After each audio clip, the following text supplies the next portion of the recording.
Então, meus irmãos, nós vamos iniciar a nossa leitura da lição número 1. Hoje são 5 de julho. Todos os irmãos já entendem porque essa alteração. Então, carta aos Efésios. A lição de hoje é a saudação aos destinatários. O texto áureo é: a vós, graça e paz da parte de Deus, nosso Pai, e da do Senhor Jesus Cristo. Efésios 1:2. A verdade prática diz: a epístola aos Efésios revela o propósito eterno de Deus para a igreja de Cristo. A nossa leitura em classe está em Efésios, capítulo 1, versículos 1 e 2, Atos 19, de 1 a 7. Então, eu vou ler nesse momento. Efésios, capítulo 1.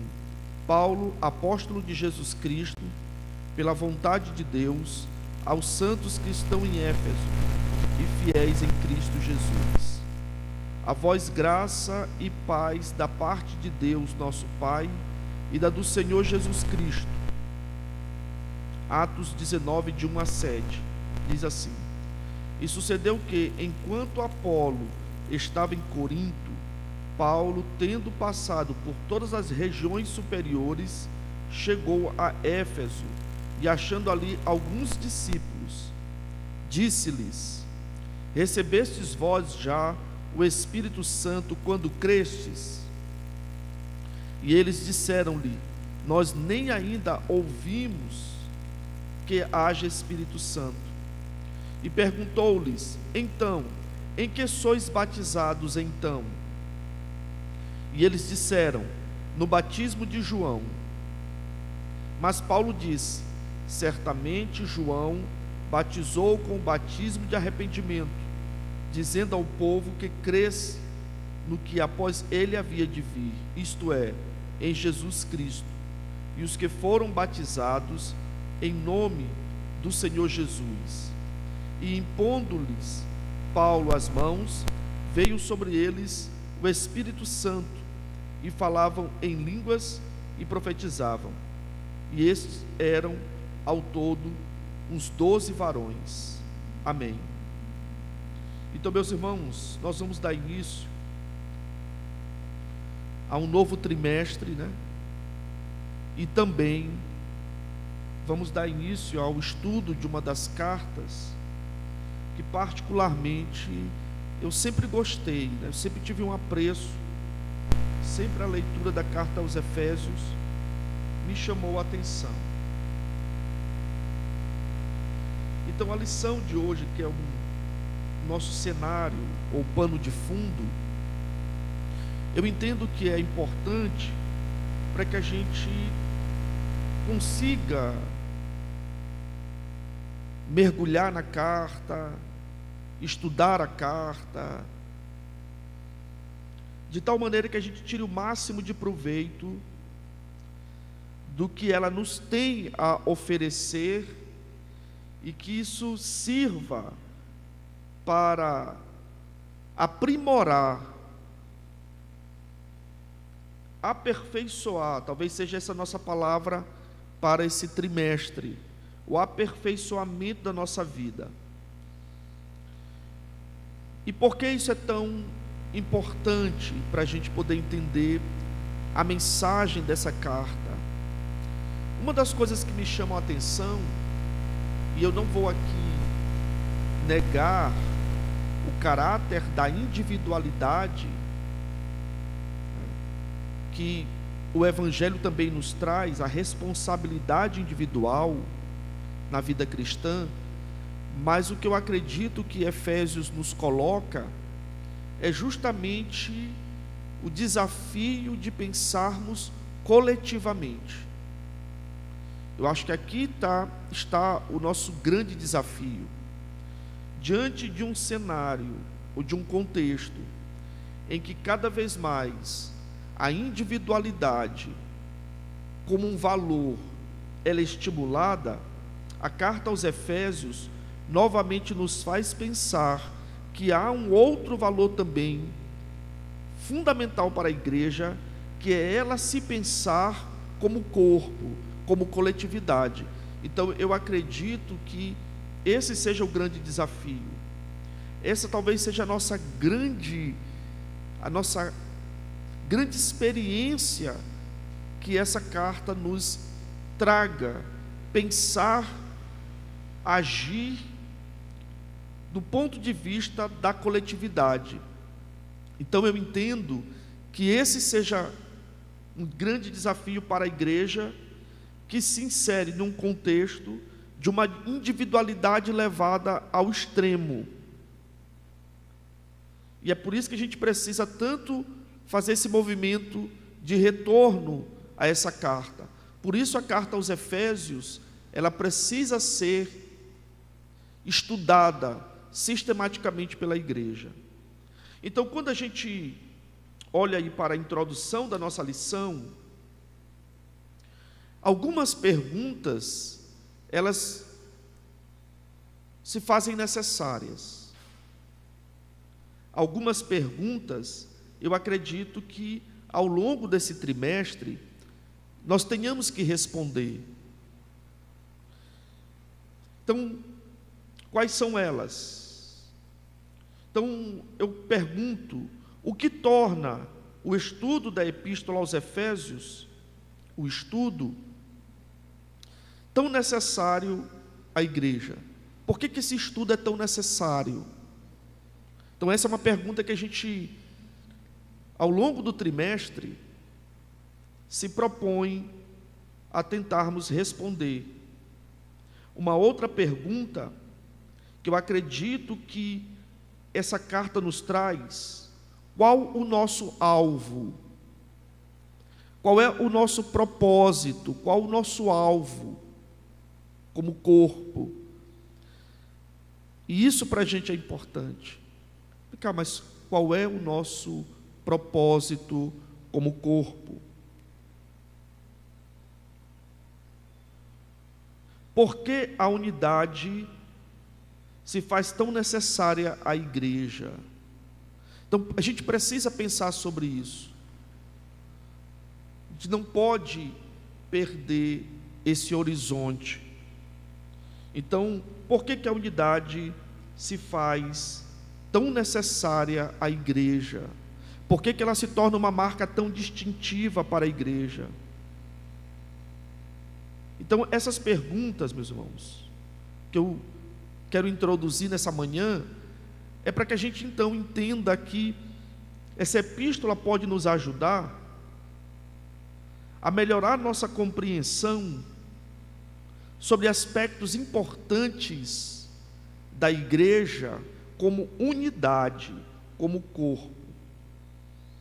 Eu queria citar aqui também, para a gente poder perceber o valor dessa carta, o que diz o comentário Beacon acerca de Efésios.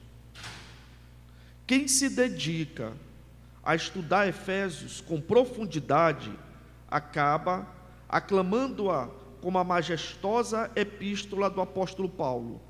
Mais que as outras, a epístola aos Efésios fala dos termos pessoais e práticos com que o crente de todos os lugares e de todas as épocas. Então vejamos que para alguns, é a chamada coroa dos escritos de Paulo. Para outros, como a lição coloca, a rainha das epístolas. Então a gente percebe que a carta, ela tem um conteúdo, ela traz elementos, sejam elementos doutrinários ou exortativos, que eles são estritamente fundamentais para a vida da igreja. Outro autor, outro comentarista, o comentário do Hendrickson, ele diz assim, acerca da carta aos Efésios: o que chama atenção nessa carta, justamente, o fato dessa igreja ter inspirado Paulo e o Espírito Santo trazer para ela, por meio do apóstolo, uma revelação profunda de quem é a igreja, seu fundamento e propósito. Então, observem que Paulo não vai corrigir, Paulo não vai enfrentar um problema específico ao tratar da carta aos Efésios com essa igreja.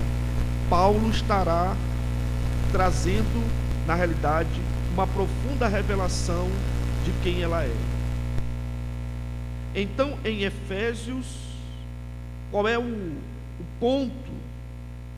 A unidade de todos os crentes em Cristo Jesus. Então, o que torna essa carta tão especial? O que faz dessa carta uma carta que a gente precisa estudar é justamente o aspecto também da unidade, desse caráter de pensar a igreja como um corpo, como um edifício em que todos aqueles que foram salvos agora estão na mesma condição, na mesma relação em Cristo Jesus. Então, por isso que a carta se torna para mim tão especial. É o fato dela enfatizar que a igreja, ela é um corpo, que a gente não pode perder de vista, muitas vezes, em virtude das nossas concepções, ideias, que há um propósito maior que sobrepuja tudo isso. Então a gente precisa entender essa verdade.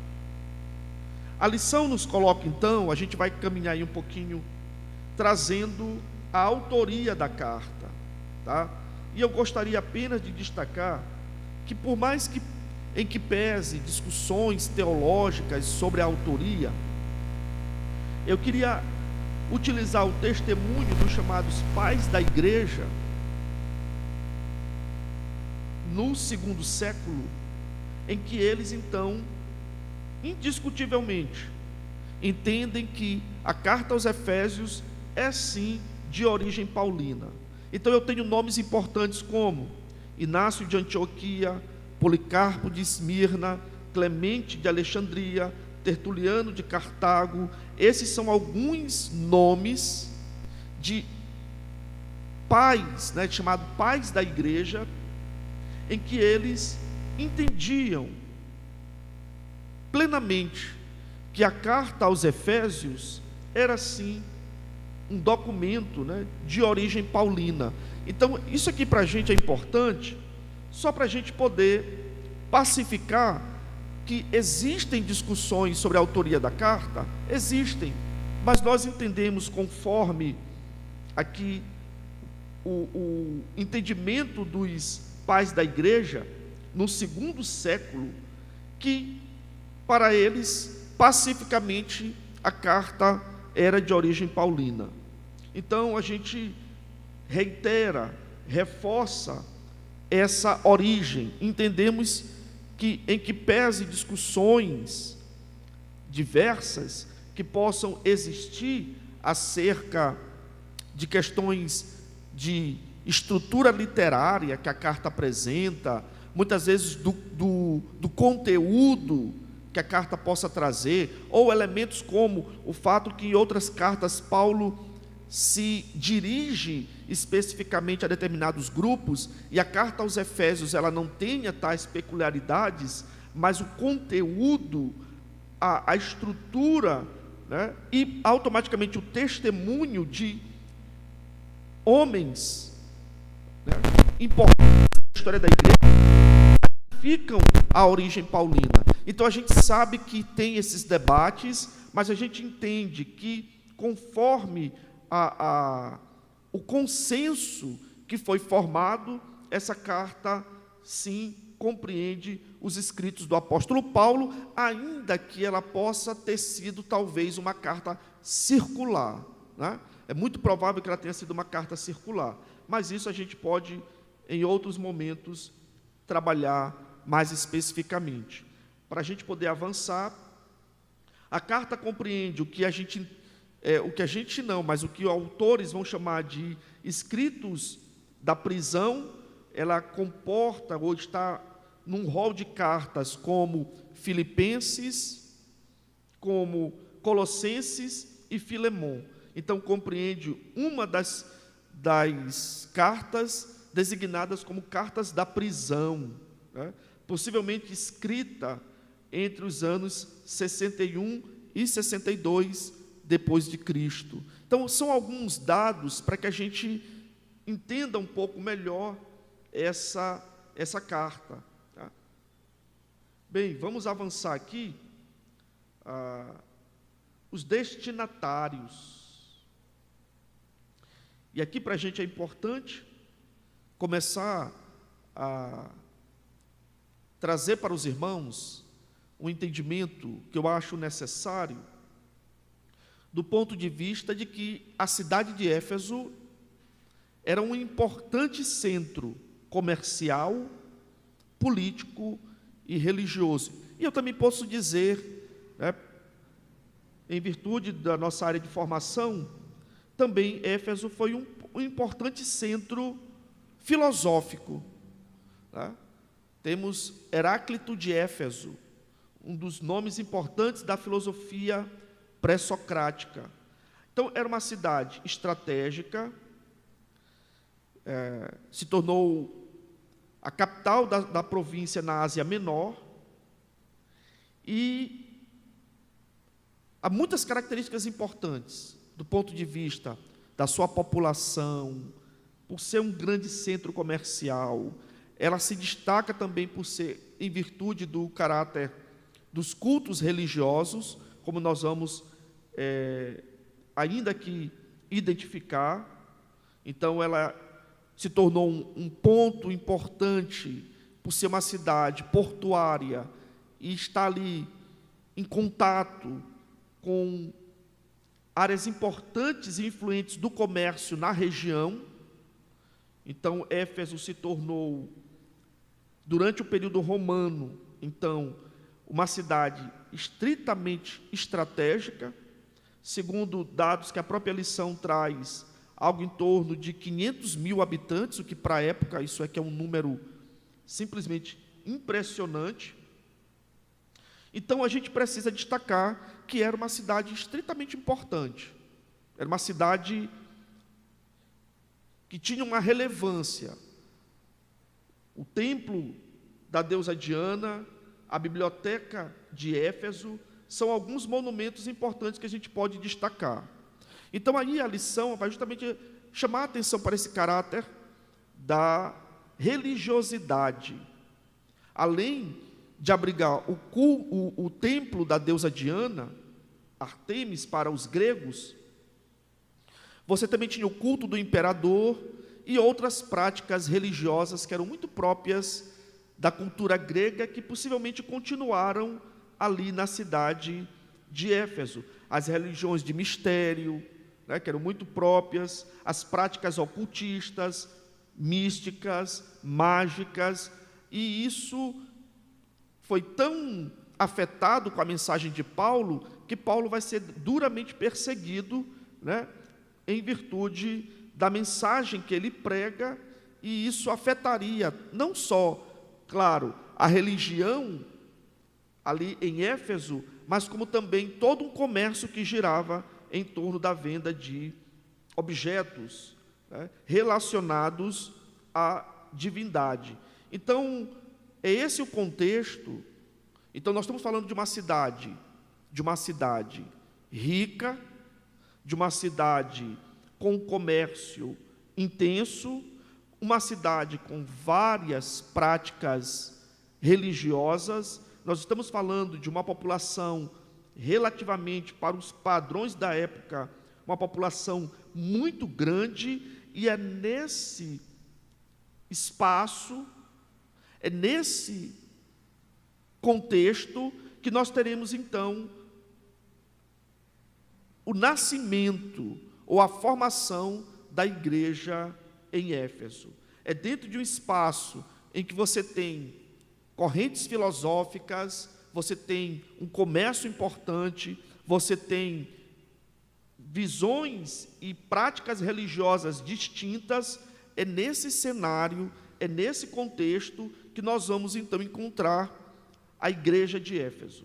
Então observem que não é um lugar ou um espaço simples para Paulo poder iniciar os seus trabalhos missionários. E a gente pode também chamar a atenção aqui para um outro aspecto importante nessa manhã, que é também, além de você ter o lugar que filosofias, comércio, religiões, você vai ter uma igreja formada por gentios e alguns judeus que também já estavam ali, naquelas regiões, possivelmente da diáspora, que formam essa igreja. Porque normalmente, estrategicamente, Paulo tinha como prática, sempre procurar as sinagogas. Então a gente observa que é uma igreja que vai nascer dentro de um espaço complexo, um espaço que não é fácil para ser desenvolvido, mas Paulo, mesmo assim, de forma contundente, fará o seu trabalho missionário e, portanto, ali se estabelecerá uma igreja importante. Paulo, então, faz a sua saudação, e eu de já chamo a atenção para os irmãos, para essa expressão, que talvez seja a expressão que mais a gente vai aqui, ao longo desse trimestre também, chamar a atenção, é que Paulo vai estar sempre falando, ainda que ele se dirija, inicialmente dizendo assim, aos santos, está aí no saudação epistolar, na lição, aos santos e fiéis em Cristo Jesus. Então, o que isso significa para a gente? É uma expressão que nós vamos buscar explorar durante o trimestre, que é uma das expressões fundamentais para a gente poder entender essa epístola, que é em Cristo Jesus. Ou Paulo usando de forma abreviada, em Cristo. Então, em Cristo Jesus, ou em Cristo, é fundamental para a gente. Eu entendo que nós, durante esse trimestre, vamos bater muito nessa expressão, chamando a atenção para a necessidade de compreensão do que é, de fato, estar em Cristo Jesus. Em Cristo. É um termo que Paulo vai usar, dando esse sentido de um vínculo, de uma relação, que não é uma simples relação, mas é uma relação intensa. Então, nós vamos explorar ao longo desse trimestre, acredito que vamos falar ainda de forma mais específica desse termo em Cristo Jesus. Então, a importância dele, Paulo destacar no início da carta aos santos e fiéis em Cristo, porque essa é a posição que todo o que é salvo passa a estar no momento que ele é salvo por Cristo Jesus. Ele tem que estar em Cristo, ele precisa viver em Cristo, é em Cristo que se estabelece a nossa verdadeira identidade.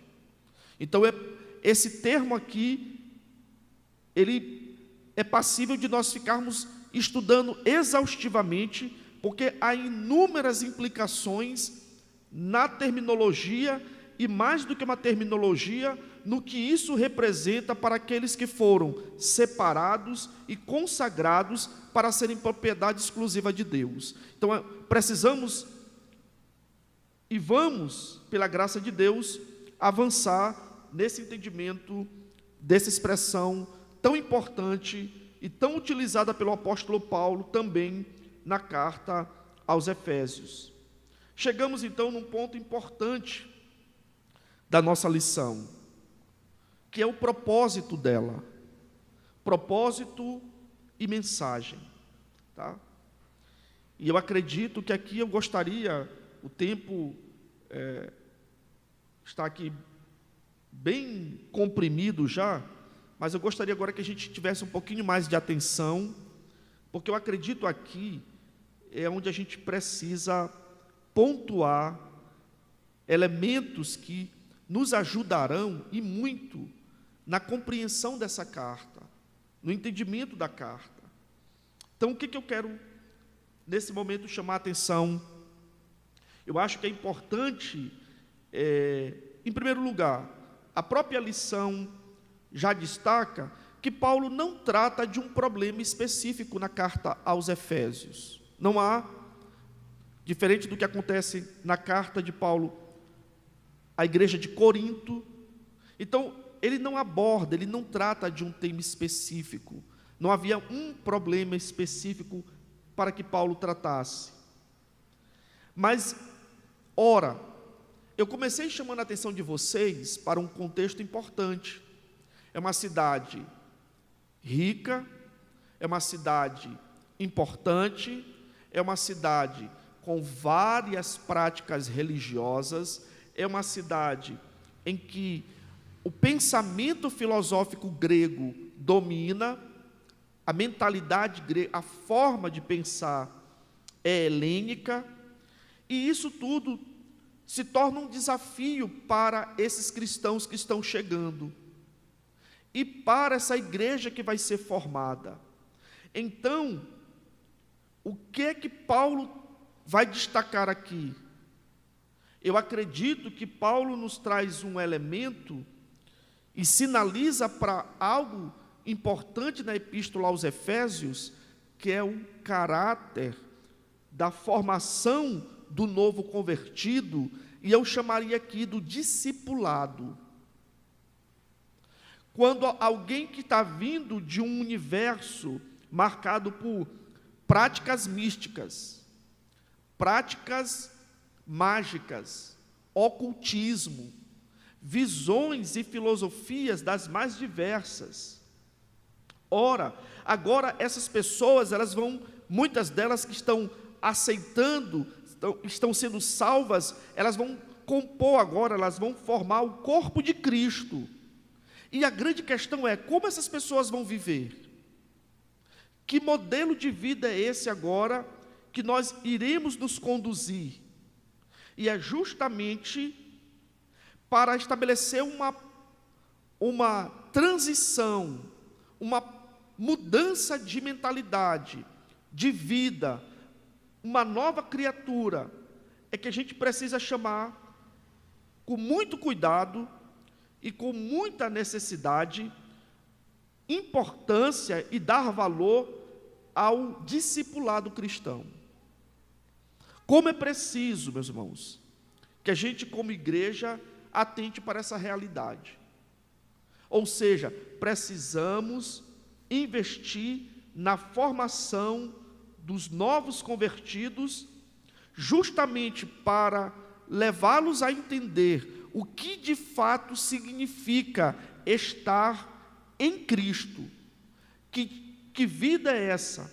Que estilo de vida é esse? Que maneira que eu terei de me conduzir a partir desse encontro e de um momento e de um estado em que o sujeito se encontra em unidade com o Senhor Jesus. Então, que vida é essa que ele vai ter? Então, quando eu olho aqui para Paulo, trazendo todas aquelas informações, todos os conhecimentos que ele vai trazendo na epístola, eu entendo que o discipulado é fundamental, necessário e precisa ser olhado com cuidado pela igreja. Como recepcionar essas novas pessoas? Por isso Paulo vai chamar a atenção para essa vida antes e depois de Cristo. E por que Paulo precisa fazer isso? Porque Paulo está trabalhando com uma igreja em que nós temos cristãos gentios e cristãos judeus. Então imaginem que o judaísmo, ele tinha elementos de um exclusivismo em que dificilmente conseguiria se estabelecer uma relação harmônica entre dois povos tão distintos. Por isso Paulo vai dizer que Cristo, através da cruz, pôs fim à inimizade. A gente pode então dizer que através da cruz de Cristo, Deus estabelece um instrumento de reconciliação e unidade, em que a igreja, que é o corpo de Cristo, ela é composta por judeus e gentios. Então, isso, meus irmãos, é preciso ser colocado. Se havia uma dificuldade imensa de um judeu conviver com um gentio, Paulo está justamente ensinando, explicando, tratando de que Cristo põe fim à inimizade entre os homens. Se o mundo do homem é marcado pelo emblema da discórdia, Cristo é a resposta de Deus para poder reconciliar o homem com Deus e os homens entre si através do corpo de Cristo. Então, é por isso que essa mensagem precisa ser tão devidamente ensinada. É por isso que nós precisamos entender o que Paulo está dizendo, que a lição nos chama a atenção, que de ambos ele fez um. Que nós estamos falando de um único corpo, de um único batismo, de um único Deus, de um único Espírito, de uma única fé, de uma única salvação. Eu não estou falando de várias formas de salvação. Eu não estou falando de várias práticas. Eu estou querendo chamar a atenção, meus irmãos, nessa manhã, que nós precisamos entender, e eu venho, acho que até de forma insistente, quando a gente tem escrito alguns textos e compartilhado com a igreja, justamente chamando a atenção que a relação com Deus, a reconciliação com Deus, ela se dá nos termos não do homem. Não sou eu que estabeleço a maneira como eu vou me relacionar com Deus, é Deus quem vai estabelecer o plano, a forma, os meios. E quando nós vamos estudar um pouco mais a palavra de Deus, e aqui em especial eu quero falar da carta aos Efésios, é preciso que a gente entenda exaustivamente a necessidade da unidade e da paz. Isso para mim assim é algo que a gente precisa muito estudar, porque precisamos entender que o que nos une, com que de fato aquilo que nos reconciliou com Deus e com o próximo, é preciso ser colocado no lugar que está além e muito além do que inúmeras ideias ou percepções ou intenções que venham a querer nos separar. Então é preciso chamar a atenção para isso. Precisamos urgentemente entender essa reconciliação, esse retorno para Deus através de Cristo Jesus. Eu queria destacar novamente o comentário Beacon, quando ele diz sobre a mensagem de Efésios, o propósito, quando ele diz assim, acima de tudo, um hino de unidade. Então, acima de tudo.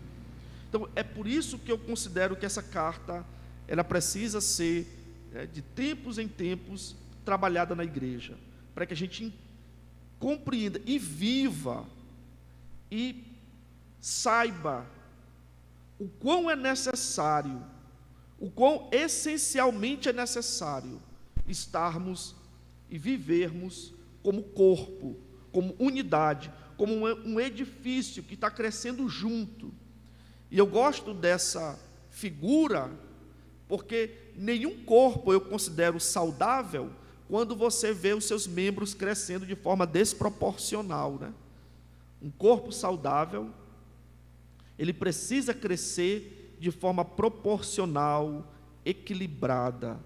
E para a gente alcançar isso, meus irmãos, eu creio que nós precisamos uns dos outros. Ninguém vai conseguir na igreja, quando eu olho para a epístola aos Efésios, crescer sozinho.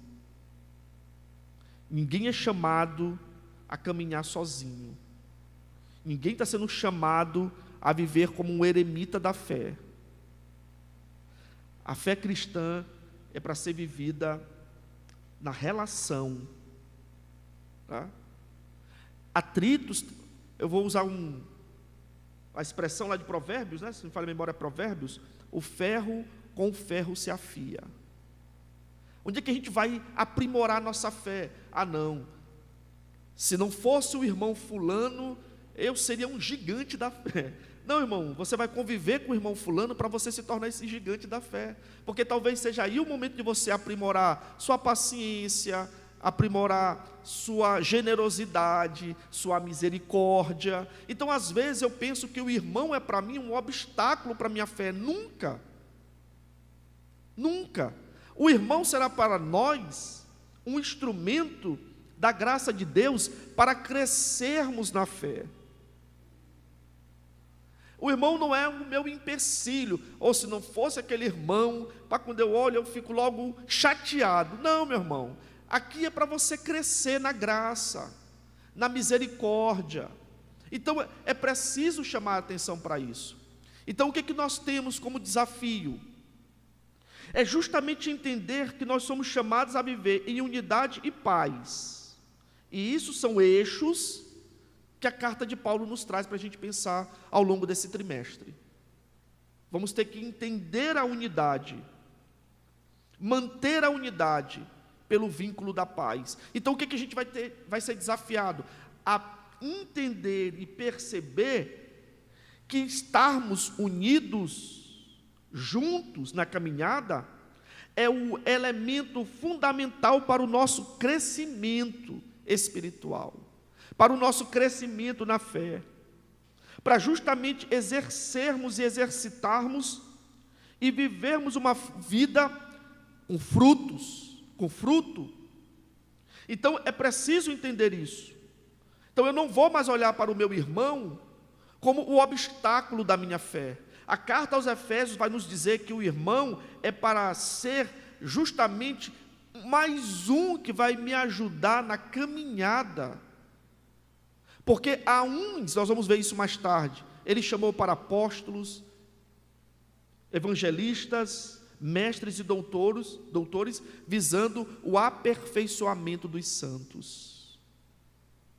Então, meus irmãos, nós estamos sendo edificados como construídos, sendo estabelecidos como um edifício único. A carta de Paulo nos traz uma perspectiva de que nós somos o material para esse edifício. Então, não estão sendo construídos inúmeros edifícios para a morada de Deus, mas um edifício para a morada de Deus. Nós vamos nos tornar um edifício construídos, e automaticamente nós precisamos perceber o quanto importa compreender a unidade e a paz dentro do corpo do nosso Senhor Jesus Cristo. É por isso que figuras como corpo, edifício, esposa, são algumas delas utilizadas pelo apóstolo Paulo. Nós somos um edifício,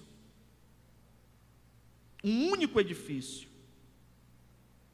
Então, isso aqui para a gente é importante, para que a gente não se veja como eu sou, né, a exclusividade de Deus. A epístola aos Efésios nos levará para o entendimento mais relacional.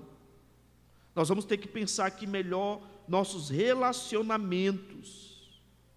Isso para que possamos crescer, né?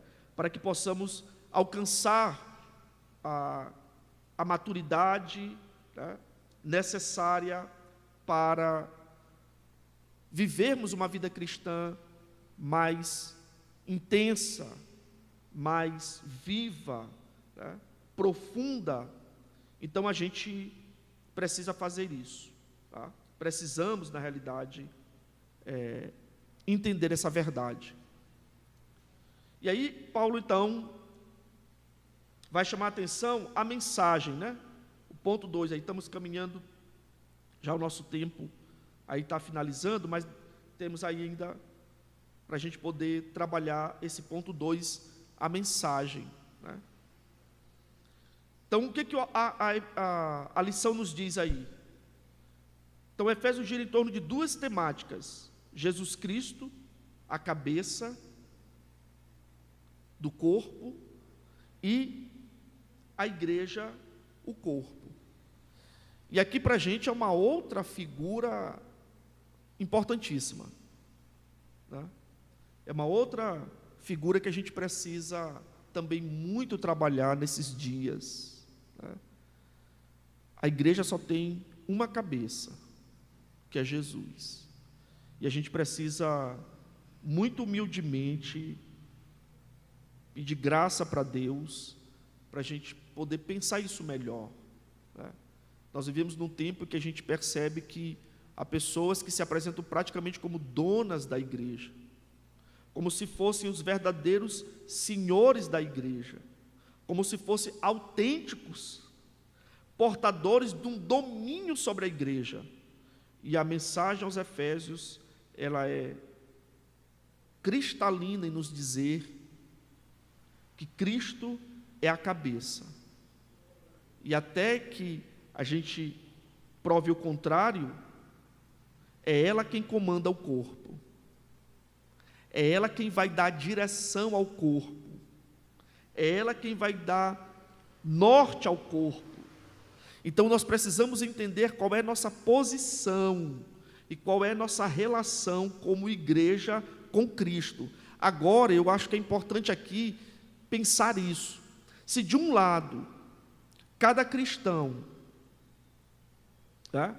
Cada um, como nova criatura, precisa entender a sua posição, ou a nova posição em Cristo, eu diria que a igreja também precisa fazer essa reflexão também permanentemente. O que eu quero dizer, meus irmãos? O que eu quero colocar isso como um tema importante? Acho que não tem muito tempo aí, acho que eu tenho 2 livros que tratam desse mesmo tema. Um é o Cristianismo Sem Cristo, e o outro é o Ateísmo Cristão, que são dois autores que fazem uma análise muito interessante. No Cristianismo Sem Cristo, é um cristianismo que foi se desenvolvendo em que não houve mais espaço para o próprio Cristo. Então, o que acontece aqui? É um cristianismo nominal, em que não há a centralidade da pessoa de Jesus. Então, por que eu chamo a atenção para essa literatura? Porque é uma literatura que está surgindo e que está aparecendo, justamente pondo em evidência que, ao passar do tempo, paulatinamente, a igreja, ela foi se afastando da compreensão de quem é o seu Senhor, quem é Cristo e qual é a relação entre Cristo e a igreja. Então, diante disso, a realidade de um cristianismo sem Cristo se tornou muito presente em várias denominações, em várias realidades de ambientes eclesiásticos, em que Cristo não é mais o centro, e muito menos a mensagem de Cristo, em que paulatinamente vai sendo substituída por outras mensagens, né? Hoje se fala muito aí do coaching cristão, né? É uma prática agora, né? Você tem não mais expositores da palavras, mas você tem verdadeiros coachings, pessoas que estão te preparando para você ser o vencedor, e isso sem nenhuma relação com a mensagem de Cristo e a mensagem da cruz. E isso é perigoso. Isso é estritamente perigoso para a igreja. Então, precisamos, como corpo de Cristo, e aí a figura, a metáfora do corpo aqui precisa ser resgatada, para que a gente entenda qual é a nossa relação com Ele, qual é a posição que nós ocupamos. Então, de acordo com a lição, eu queria destacar então o que o autor chamou como alguns eixos. O eixo 1, a consumação do plano eterno de Deus na pessoa de Jesus Cristo. O eixo 2, a atuação do Espírito Santo como penhor da experiência da salvação. O ponto 3, a reconciliação dos povos por intermédio da cruz de Cristo. A revelação do mistério da vontade de Deus por obra do Espírito Santo, ponto 4. E o ponto 5, um novo estilo de vida baseado na unidade, na comunhão com o Espírito, na frutificação, na adoração e na intercessão. Então, o que se chama atenção é que a epístola, ela vai combinar tanto a exortação, né, que é um ponto importante. Então você vai ter tanto doutrina, quanto também uma palavra exortativa para a igreja. Então, ela combina de forma muito equilibrada a doutrinação e a exortação. E nós vamos poder, ao longo desse trimestre. Então, o termo igreja, para a gente ir aqui finalizando já, estamos aqui com poucos minutos. O termo igreja, como usado aqui, indica corpo, o edifício, a esposa de Cristo, a totalidade daqueles, sejam judeus ou gentios, que foram salvos por meio do sangue de Cristo, através dele tem acesso ao Pai em um Espírito. Então, que a gente entenda isso, tá? Pensar metáforas, que a gente aproveite a semana para pensar isso. O que significa essa metáfora do corpo? Como tem sido a minha relação? Se eu me pensar como corpo, eu vou pensar que é a célula. Então eu preciso me juntar com outras células, para formar tecidos, para formar órgãos, para a gente poder então falar de um corpo. Então percebam que o trabalho em conjunto é fundamental aqui. Um edifício, está aqui, estamos dentro de uma construção, de um prédio que é uma estrutura única, em que só vai poder participar dessa construção, ou só participou, os tijolos que foram devidamente inclusos. Então vamos aproveitar essa semana, meus irmãos, um convite para os nossos irmãos que estão nos vendo, para os que estão aqui. Além da gente estudar a epístola ao longo desse trimestre, vamos ler exaustivamente a carta aos Efésios, mas vamos pensar sobre esses elementos aqui, sobre essas metáforas, o corpo, o edifício. Então, eu preciso estar, a expressão da atualidade, conectado com as pessoas. Amém? Então, meus irmãos, que o Senhor nos abençoe, que esse trimestre nos leve a um aprofundamento, não somente em Deus é fundamental, em Cristo, mas que a gente comece a pensar melhor, o quanto eu preciso, dos meus irmãos em Cristo Jesus. Eu acho que todos nós sentimos profundamente esse período de afastamento, alguns ainda não podem estar aqui, e fundamental pensar essas metáforas agora, porque alguns ainda estão sem poder se congregar, e entender o valor, a importância e a necessidade de estarmos unidos e em paz. Então eu agradeço e louvo a Deus nesta manhã por tudo, em nome de Jesus. A gente vai só aproveitar para tirarmos ainda a oferta, que eu acabei esquecendo. Então, amém, meus irmãos. Até o próximo domingo.